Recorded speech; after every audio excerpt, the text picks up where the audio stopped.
विनाश कारणानुपलब्धिश्च अवस्थाने, विनाश के कारण की अनुपलब्धि होने से अवस्थाने शब्द के अवस्थित रहने पर तन्नित्यत्व प्रसंग, शब्द नित्य है तो श्रवण भी नित्य होने लगेगा। यहाँ पर तत् से क्या लिया, शब्द का श्रवण।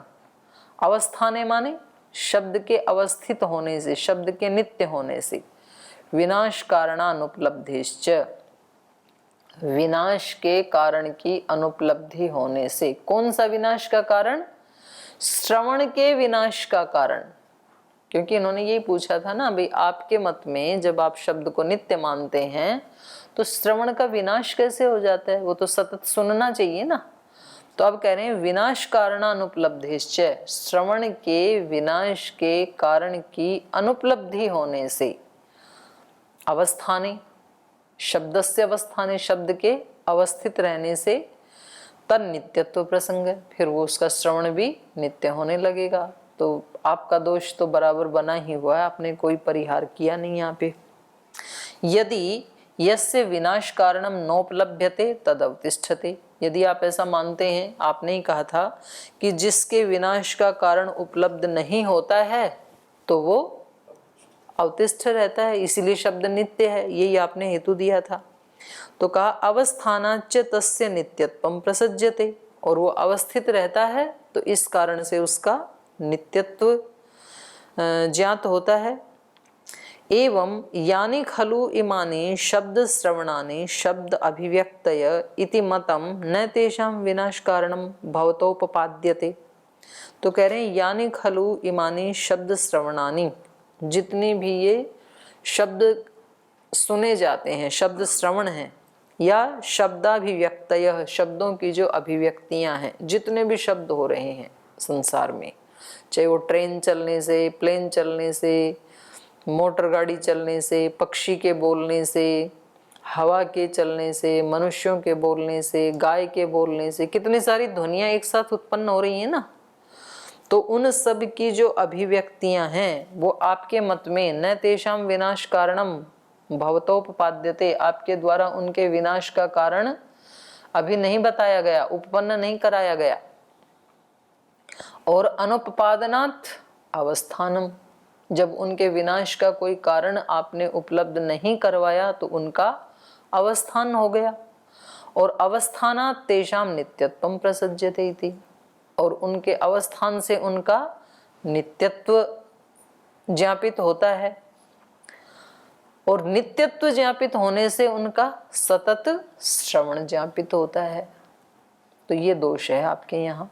अथ नैवम न तर्हि विनाश कारणानुपलब्धे शब्दस्य अवस्थानात् नित्यत्वम इति, और यदि आप कहो कि उसके विनाश का कारण तो हमारे पास नहीं है, श्रवण के विनाश का कारण तो कह रहे हैं तर्हि, तो फिर विनाश कारणानुपलब्धे, विनाश के कारण की अनुपलब्धि होने से, शब्दस्य अवस्थानात्, शब्द के अवस्थित रहने से, न नित्यत्वम इति, तो फिर ये अवस्थानात् नित्यत्वम इति, उसके अवस्थित रहने से शब्द का नित्यत्व होने लगेगा। तो आपने फिर वो श्रवण की अनित्यता तो फिर बाधित, मतलब आपने कोई उसका समाधान नहीं दिया, वो तो होगी, वो ये समस्या तो बनी ही रही ना। फिर कंप समान आश्रयस्य च अनुनादस्य पाणि प्रश्लेषात् कंपवत् कारण उपरम अभावात्, कारण उपरमात् अभाव। कंप समान आश्रयस्य, कंपन किस में रहता है, घंटे में, और शब्द संतान भी घंटे में, तो दोनों का समान आश्रय हो गया ना। तो कंप समान आश्रयस्य च अनुनादस्य, अनुनाद भी घंटे में हो रहा है, कंप भी घंटे में हो रहा है, तो दोनों का समान आश्रय है। पाणि प्रश्लेषात्, और उस घंटे के साथ पानी का, हाथ का प्रश्लेष होने से, कंपवत, जैसे कंप रुक जाता है, कंपवत कारणोपरमात् अभाव, वैसे ही शब्द का भी उपरम हो जाता है, और वो उपरम होने से अभाव, शब्द का भी अभाव हो जाता है। कंप का भी अभाव हो जाता है, कंप के साथ साथ वेग रूपी संस्कार के रुकने से शब्द का भी अभाव हो जाता है। तो ये कब कब हो सकता है? जब दोनों का समान अधिकरण हो। पूर्व पक्षी की हैं ये पंक्तियां। बोले देखो अभी आपने क्या बताया कि घंटे में कंपन उत्पन्न होता है, शब्द संतान उत्पन्न होता है, और उसके रोकने का कारण क्या बताया आपने? पाणी प्रश्लेष। तो बोले ये तभी तो हो सकता है जब शब्द भी घंटे में हो और कंपन भी घंटे में हो। वयधिकरण्ये ही प्रतिघाती द्रव्य प्रश्लेषात् समानाधिकरणस्य एव उपरमः स्यात् इति। माने उन्हीं के समाधान में उन्हीं को फंसा रहे हैं। सिद्धांती ने समाधान क्या दिया था? शब्द संतान और कंप वेग रूपी संस्कार दोनों साथ साथ हैं घंटे में, और जब हमने हाथ से पकड़ा तो वेग भी रुक गया, शब्द भी रुक गया। तो बोले ये तभी तो संभव है। अभी आपने ही बताया कि शब्द कहाँ रहता है? घंटे में ही रहता है। अगर तो आपकी बात को हम माने कि शब्द तो आकाश में रहता है, शब्द का स्थान आकाश है, और वेग जो है वो घंटे में है, तो जब आपने घंटे का पानी के साथ प्रश्लेष किया तो केवल वेग रुकना चाहिए, शब्द तो नहीं रुकना चाहिए, लेकिन शब्द भी रुक जाता है। तो इससे क्या सिद्ध हुआ कि शब्द घंटे में ही है और शब्द नित्य है। तो ऐसे कहा इन्होंने, नहीं तो होना ही नहीं चाहिए था। तो कह रहे हैं अस्पर्शत्वात् अप्रतिषेध। कह रहे नहीं, ये आपका प्रतिषेध उचित नहीं है। क्या प्रतिषेध किया इन्होंने? कि हाथ के प्रश्लेष से शब्द नहीं रुकना चाहिए ना, केवल कंप रुकना चाहिए। तो बोले भाई शब्द तो आकाश में रहता है, ये सिद्धांति का मत है। तो ये कह रहे हैं आकाश को तो स्पर्श कर ही नहीं सकते ना हम, स्पर्श तो किसी स्थूल चीज को ही कर सकते हैं ना, लेकिन घंटे के अंदर भी जो आकाश है शब्द उसमें रहता है। तो लेकिन आकाश को तो स्पर्श नहीं कर सकते। तो स्पर्श तो हमने यद्यपि घंटे को किया, लेकिन घंटे में स्थित आकाश में जो शब्द था उसका भी निरोध हो गया। तो अस्पर्शत्वात्, आकाश के अस्पर्श वाला होने से अप्रतिषेध, आप प्रतिषेध नहीं कर सकते हैं। यद इदम न आकाश गुण शब्द इति प्रतिसिध्यते, ये जो आप ऊपर वाले अपने जाति के प्रयोग से ये कह रहे हैं कि शब्द आकाश का गुण नहीं है, ये जो आप प्रतिषेध कर रहे हैं, अयम प्रतिषेध अनुपपन्ना, ये प्रतिषेध आपका उचित नहीं है। क्यों? अस्पर्शत्वात् शब्दाश्रयस्य, शब्द का जो आश्रय आकाश है उसके अस्पर्श वाला होने से, उसमें स्पर्श हम कर ही नहीं सकते, क्योंकि स्पर्श तो किसी स्थूल वस्तु को कर सकते हैं। रूपादि समान देशस्य अग्रहणे शब्द संतानोपपत्ते अस्पर्श व्यापी द्रव्याश्रय शब्द इति ज्ञायते न कंप समान आश्रय इति। तो कहा रूपादि समान देशस्य अग्रहणे, माने रूप आदि कहाँ रहते हैं?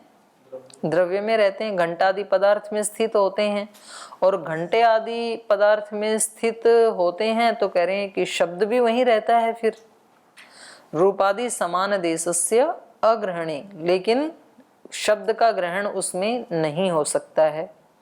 इनका क्या कहना है कि जैसे शब्द रूप आदि ये सब समान देश में रहने वाले, समान देश का मतलब घंटे में, घंटा आदि जो पदार्थ हैं उसमें रूप भी रहता है, और जो भी इसका रसगंध आदि जो भी जो संभव है वो सब उसमें रहते हैं।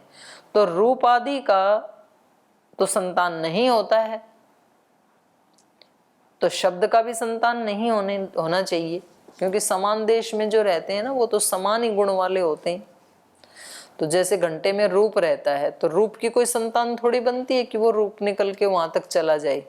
ऐसे ही शब्द भी समान आश्रय वाला है, घंटे में ही रहता है, तो शब्द का भी संतान नहीं होना चाहिए। ठीक।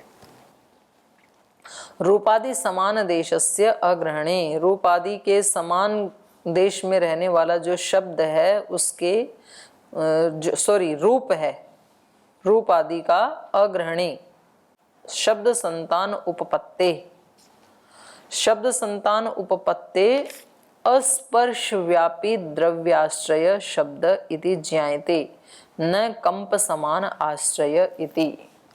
बोले ये शब्द जो है ये सिद्धांति की पंक्ति है। पूर्व पक्षी ने क्या कहा था कि भाई यदि आप ये मानते हैं कि शब्द तो आकाश में रहता है और वेग रूपी संस्कार तो घंटे में दिखाई दे ही रहा है, तो हाथ का प्रश्लेष होने से केवल कंप रुकना चाहिए, शब्द नहीं रुकना चाहिए, लेकिन रुक जाता है। तो इससे सिद्ध हुआ कि शब्द भी समान देश में ही रहता है। जहाँ रूप आदि रहते हैं, स्पर्श आदि रहते हैं, वहां पर ही शब्द भी रहता है। तो अब इनका ये कहना है कि यदि शब्द भी वहीं रहता है, घंटे आदि में ही, समान आश्रय में ही रहता है, तो जैसे रूप आदि की संतान वृत्ति नहीं होती है, वैसे ही शब्द की भी संतान वृत्ति नहीं होनी चाहिए। तो अस्पर्श वाली जो बात कही, तो इसके घंटे के पकड़ने से शब्द की संतान वृत्ति क्यों रुक जाती है? क्योंकि आकाश को हाथ से स्पर्श करना तो संभव ही नहीं है। तो उसमें स्थित जिसके समान आश्रय से, माने घंटे में ही स्थित जो आकाश है, उसमें ये शब्द रहता है। और संतान वृत्ति क्योंकि हो रही है शब्द की, तो इससे क्या पता लगा? इससे ये पता लगा कि ये रूप आदि के साथ उस द्रव्य में नहीं रहता है, बल्कि उस द्रव्य के अंदर जो आकाश है उस आकाश में ही ये रहता है। ठीक है, तो उसी को बता रहे हैं ये। रूपादि समान देशस्य अग्रहणे शब्द संतानोपपत्ति, शब्द संतान की जो उपपत्ति है वो रूप आदि के समान देश में उसका ग्रहण न होने से अस्पर्श व्यापी द्रव्य आश्रय, जो अस्पर्श वाला द्रव्य है अर्थात आकाश, उसके आश्रय में ये शब्द रहता है। इति ज्ञायते, ऐसा हमें ज्ञान होता है। न च कंप समान आश्रय, कंप जिसमें रहता है अर्थात घंटे में, उस घंटे में शब्द नहीं रहता है। प्रतिद्रव्यम रूपादि भी सह सन्निविष्टः शब्द समान देशो व्यज्यते इति नोपपद्यते। यदि यूं कहें कि भाई जैसे प्रत्येक द्रव्य में रूप आदि रहते हैं, वैसे ही शब्द भी रहता है, ऐसा यदि पूर्व पक्षी कहे, प्रतिद्रव्यम रूपादि भी सह सन्निविष्टः शब्द, रूप आदियों के साथ शब्द भी सन्निविष्ट होकर के रहता है। समान देश है, उस समान ही देश में, और समान देश व्यज्यते, जैसे रूप आदि अभिव्यक्त होते हैं वैसे शब्द आदि भी अभिव्यक्त हो जाते हैं। ऐसा यदि कहे तो नोपपद्यते, ये उत्पन्न नहीं हो पाएगा। कथम, क्यों नहीं उत्पन्न हो पाएगा? विभक्त्यंतरोपपत्तिश्च समासे, कह रहे हैं ये जो विभक्त्यंतरोपपत्तिश्च, अलग अलग जो विभागों की उपपत्ति हो रही है ना शब्द में, तो तीव्र है, मंद है, रूप तो ऐसा होता नहीं है कि कभी तीव्र रूप दिखाई दे, कभी मंद दिखाई दे। रूप तो जैसा है वैसा ही दिखाई देगा। मानो कोई द्रव्य नीला है तो नीला ही दिखाई देगा, पीला है तो पीला ही दिखाई देगा, तो उसमें कुछ ऐसा नहीं होता है। तो ऐसे ही शब्द में भी नहीं होना चाहिए यदि उसके समान आश्रय में रहता है तो। लेकिन शब्द तो तीव्र मंद आदि उसके विभाग होते हैं, तो इसलिए विभक्त्यंतरोपपत्तिश्च समासे, समास मतलब समुदाय में, समुदाय में नहीं रहता है फिर वो। संतानोपपत्तिश्च इति चार्थ, सूत्र में जो चकार है उस चकार से क्या ले लिया जाएगा? शब्द संतान। संतानोपपत्तिश्च इति चार्थ तद व्याख्यातम, ये हमने बता ही दिया है शब्द संतान का। तो यदि रूपादय शब्दाश्च प्रतिद्रव्यम समस्ताः, समस्ता माने समुदिताः, तस्मिन् समासे समुदाये यो यथा जातीयकः सन् सन्निविष्टः तस्य तथा जातीयस्य एव ग्रहणेन भवितव्यम्। शब्द रूपादिवत्, यदि रूपादय शब्दाश्च, रूपादि चारों गुण और शब्दाश्च और शब्द भी, प्रतिद्रव्यम प्रत्येक द्रव्य में, समस्ताः एक साथ रहते हैं। समस्ताः मतलब समुदिताः, एकत्र होकर के, एकत्रीभूता रहते हैं, इकट्ठे होकर के रहते हैं। तो तस्मिन् समासे माने तस्मिन् समुदाय, फिर उस समुदाय में यो यथा जातीय का, जो रूप आदि जो जिस जाति के हैं, जिस रूप वाले हैं, नीले पीले आदि, तो उसी प्रकार के ही वो गृहीत होते हैं। तो यो यथा जातीय का सन्निविष्ट, जो जिस जाति वाला वहां पर सन्निविष्ट है, तस्य तथा जातीय से एवं ग्रहणेन भवितव्यम, तो उसी जाति वाले का तो ग्रहण वहां होना चाहिए। जिस प्रकार का शब्द वहां सन्निविष्ट है, तो कोई एक ही तो प्रकार का होगा ना, शब्द नित्य है तो एक ही प्रकार की अभिव्यक्ति होनी चाहिए। जैसे रूप किसी एक द्रव्य में एक ही प्रकार का है तो एक ही प्रकार की अभिव्यक्ति होती है, ऐसे शब्द भी किसी एक द्रव्य में उनके साथ रहते हुए एक ही प्रकार का है तो एक ही शब्द की अभिव्यक्ति होनी चाहिए, लेकिन होता तो नहीं है ऐसा। रूप आदि की तरह तो अभिव्यक्ति नहीं होती है। तत्र योयम विभाग, तो जो शब्द में ये जो विभाग दिखाई देता है, भेद दिखाई देता है, एक द्रव्य नाना रूपा, एक द्रव्य में भी अनेक प्रकार के शब्द होते हैं। जैसे मानो हारमोनियम है, द्रव्य तो एक है लेकिन उस एक द्रव्य में शब्द कितने प्रकार के हैं? 7 तो स्वर ही हैं। सा वाले को बटन को दबाओगे तो अलग स्वर आएगा, रे अलग, गा अलग, माँ अलग, पा अलग, तो 7 स्वरों के अलग अलग शब्द आएंगे। और उनमें भी फिर आप लो पिच वालों को, इधर वालों को दबाएंगे तो वो आएंगे, हाई पिच वालों को दबाएंगे तो सा भी अलग हो जाएगा। तो कितनी तरह के भेद है ना। एक द्रव्य नाना रूपा भिन्न श्रुतयः, एक ही द्रव्य में अनेक प्रकार के रूप इस शब्द के, और भिन्न श्रुतयः अलग अलग उसकी श्रुतियां, जितने शब्द उतनी श्रुतियां। तो विधर्माणे शब्दा अभिव्यज्यमाना, विधर्माणे माने विविध धर्माणे, विविध धर्म वाले शब्द।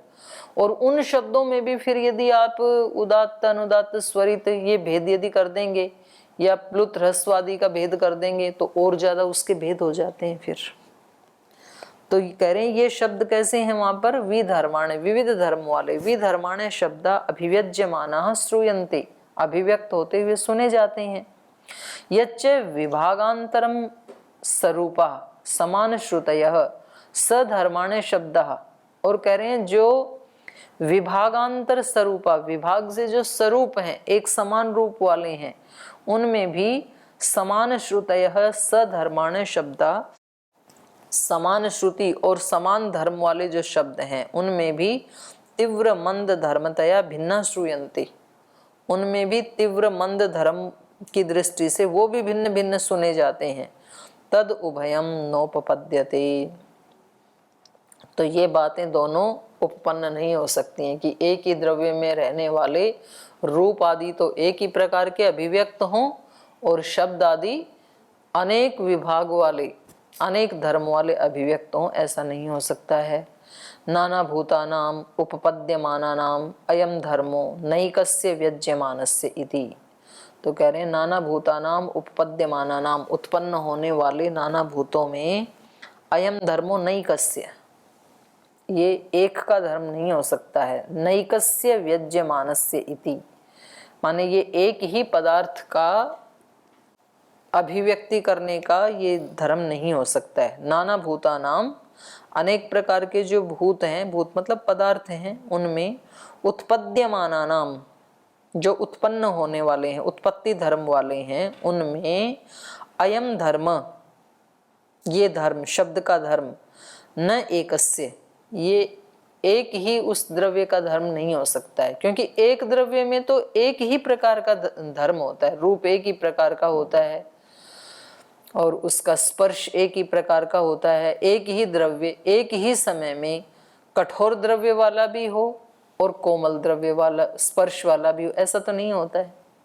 तो यदि शब्द भी उस द्रव्य में स्थित है तो वो विविध धर्म वाला नहीं होना चाहिए, लेकिन होता तो है एक ही द्रव्य में। तो इससे पता लगा कि वो शब्द उस द्रव्य में स्थित नहीं होता है बल्कि आकाश में स्थित है। अस्ति च अयम विभागो विभागांतरम च, तो ये उस द्रव्य से भी शब्द का विभाग है, द्रव्य में नहीं रहता है, आकाश में रहता है। और फिर आकाश में स्थित जो शब्द है उसका भी विभागांतरम, उसके भी अनेक विभाग हैं। तेन विभागोपपत्तेर मन्यामहे न प्रतिद्रव्यम रूपादि भी सह शब्द सन्निविष्ट व्यज्यते इति। तो इस विभाग की उपपत्ति से हम ये मानते हैं कि जो शब्द है वो प्रतिद्रव्यम, प्रत्येक द्रव्य में, रूपादि भी सह न सन्निविष्ट व्यज्यते, रूपादियों के साथ सन्निविष्ट होता हुआ अभिव्यक्त नहीं होता है, बल्कि जिस द्रव्य में ये रूपादि रहते हैं उनसे भिन्न द्रव्य, आकाश द्रव्य में शब्द स्थित रहता है, उनके साथ नहीं रहता है। इति सप्तविंशत्या सूत्रैः शब्द अनित्यत्व प्रकरणम। तो 27 सूत्रों तक चला ये शब्द नित्य है या अनित्य है। और इतने लंबे प्रकरण के बाद क्या निकल के आया? नित्य है या अनित्य है? अनित्यत्व। हाँ, तो कुछ तो जगह हैं अभी बोले हो गया फैसला 27 सूत्रों तक, तो ठीक है, सार को पकड़ लेते हैं। अनित्य शब्द, बस ये है बात। अब कह रहे हैं द्विविधश्च अयम शब्दो वर्णात्मको ध्वनि मात्रश्च। शब्द दो प्रकार का है, एक वर्णात्मक शब्द है, दूसरा ध्वन्यात्मक है। तत्र वर्णात्मनि तावत, तो जो वर्णात्मक रूप है शब्द का उसके ऊपर थोड़ी चर्चा कर रहे हैं ये। तो ये पूछ रहे हैं विकारादेशोपदेशात संशयः। कह रहे हैं ये जो वर्णात्मक शब्द है ना, इसमें हमें संशय हो रहा है। पूर्व पक्षी कह रहे हैं क्योंकि यहाँ विकार का भी आदेश किया गया है और आदेश का भी उपदेश किया गया है। तो एक वर्ण के स्थान में जो दूसरा वर्ण आता है, जैसे इको यणची आदि में इक के स्थान में यणादेश होता है, तो वहाँ ई के स्थान में जो यकार आया तो वो उस ई का विकार है या ई को हटा करके आदेश है, क्योंकि दोनों ही प्रकार के उपदेश मिलते हैं। तो बोले हमें ये संशय हो गया कि इनमें दोनों में होता क्या है, विकार होता है कि आदेश होता है। तो आपका क्या कहना है वैयाकरणों का, विकार है कि आदेश है? तो आदेश ही बताए वहां पर इको यणची। तो विकार क्यों नहीं है? विकार माने तो क्या दिक्कत आएगी? शब्द का नित्यत्व, शब्दानित्यत्व प्रसंग, वहाँ नित्य मानते हैं शब्द जो वर्णात्मक स्फोट रूप जो शब्द है वो नित्य मानते हैं, तो उसमें फिर विकृति मानेंगे तो अनित्य।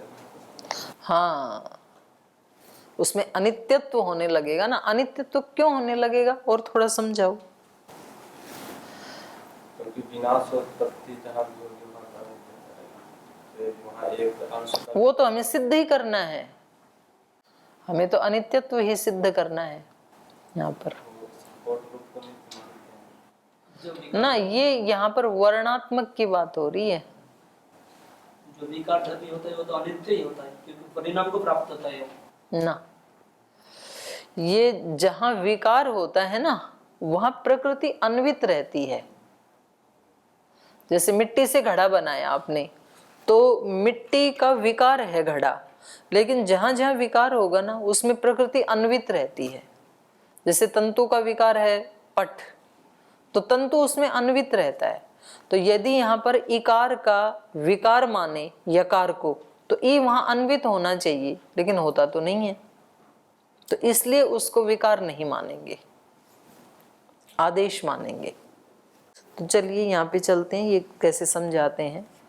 ये उसी को लेके चल रहे हैं, ये एक उदाहरण लेके चल रहे हैं। दध्यत्र इति केचित इकार इत्वम हित्वा यत्वम आपद्यते इति विकारम मन्यन्ते। दध्यत्र में कुछ लोग कहते हैं कि जो इकार था वो इत्व को छोड़ करके यत्व को प्राप्त हो जाता है। जैसे विकार में क्या होता है कि जो मृत पिंड था, तो मिट्टी जो है वो मृतत्व को छोड़ करके घटत्व को प्राप्त हो जाता है, तो उसी को तो विकार कहते हैं हम। तो ऐसा कुछ लोग मानते हैं कि यहाँ भी विकार हो रहा है। वैसे इससे ये पता चलता है इस प्रसंग से कि दर्शन शास्त्र पढ़ने से पहले व्याकरण शास्त्र पढ़ना बहुत जरूरी है, नहीं तो ये वाला प्रसंग तो बिल्कुल भी समझ में नहीं आएगा। और कम से कम पूरा ना पढ़ें तो प्रथमावृत्ति पर्यंत तो जरूर ही पढ़ना चाहिए, नहीं तो भाष्य समझ में नहीं आ सकता है। तो ये कह रहे हैं दध्यत्र इति केचित इकार इत्वम हित्वा यत्वम आपद्यते इति विकारम मन्यन्ते केचित इकारस्य प्रयोगे विषयीकृते यदि इकारः स्थानं जहाति तत्र यकारः प्रयोगं ब्रुवते। तो अब ये व्याकरण वालों को तो फटाफट समझ में आ जाएगा, दूसरे वाले को बताना पड़ेगा। कुछ लोगों का ये मानना है कि इकारस्य प्रयोगे विषयीकृते, इकार के प्रयोग का विषय बनने पर यदि इकार स्थानम जहाति, इकार स्थान को छोड़ देता है, तत्र यकारस्य प्रयोगम ब्रुवते, और इकार के स्थान में यकार का प्रयोग कहा जाता है। पर ये तो ठीक है, पर ये कह रहे हैं संहितायाम विषये इकारो न प्रयुज्यते, पर जब संहिता का विषय होता है तो वहां पर हम इकार का प्रयोग कर ही नहीं सकते हैं। इसलिए तो मैं सूत्रों को तोड़ तोड़ के बोलती हूँ, थोड़ा गैप लेती हूँ। यदि एक ही साथ बोलूंगी तो फिर हम संधि विच्छेद नहीं कर सकते हैं संहिता में। संहितायाम विषये इकारो न प्रयुज्यते तस्य स्थाने यकारः प्रयुज्यते स आदेश इति। तो संहिता विषय में तो इकार का प्रयोग ही नहीं होता, यकार का ही प्रयोग होता है, और वो यकार क्या है? आदेश है। इति उभयम उपदेश्यते, तो ये दोनों ही उपदेश हमें देखने को मिलते हैं। तत्र न ज्ञायते किम तत्वम इति, तो यहाँ पता नहीं चल रहा है कि ये यकार जो है ये इकार का विकार है या आदेश है। आदेशोपदेश तत्वम, बोले ये जो उपदेश हैं इनमें आदेश का ही उपदेश किया गया है, यही तत्व है, यही सत्य है, ऐसा मान लेते हैं। कैसे पता लगा? विकारोपदेशे ही अन्वयस्य अग्रहणात् विकार अनुमानम। बोले कह रहे हैं विकार का उपदेश जहां किया गया है तो वहां पर क्या होना चाहिए? अन्वयस्य अग्रहणात्, अन्वय का ग्रहण होना चाहिए। अन्वय मतलब पूर्व पदार्थ का ग्रहण होना चाहिए। यदि विकार है तो पूर्व पदार्थ था मिट्टी और विकार है घट, पूर्व पदार्थ था तंतु और विकार है पट, तो उसका फिर क्या होना चाहिए? ग्रहण होना चाहिए, तंतु का या मिट्टी का। पर यहाँ पर अग्रहण हो रहा है, अन्वयस्य अग्रहणात्, इकार का ग्रहण नहीं हो रहा ना यकार में, तो अन्वय का माने पूर्व वर्ण का अग्रहणात्, अग्रहण होने से विकार अननुमानम, विकार का अनुमान नहीं है, विकार नहीं हो रहा है, बल्कि क्या हो रहा है? आदेश हो रहा है। सति अन्वये किंचित निवर्तते किंचित उपजायते, जब अन्वय होता है माने विकार होता है तो कुछ निवृत्त हो जाता है, कुछ उत्पन्न हो जाता है। मृतत्व निवृत्त हो जाता है, घटत्व उत्पन्न हो जाता है। इति शक्यते विकारो अनुमातुम, यदि ऐसा होता तो विकार मान सकते थे। न च अन्वयो गृह्यते तस्मात् विकारो नास्ति इति, लेकिन यहाँ तो कुछ भी अन्वय गृहीत नहीं हो रहा है इकार को यकार बनने में, इसलिए विकारो नास्ति, विकार नहीं है, बल्कि क्या है? आदेश है, ऐसा ही मानेंगे। तो ये प्रसंग फिर हम कल पढ़ेंगे, आज समय हो गया, आज यहीं विराम लेते हैं।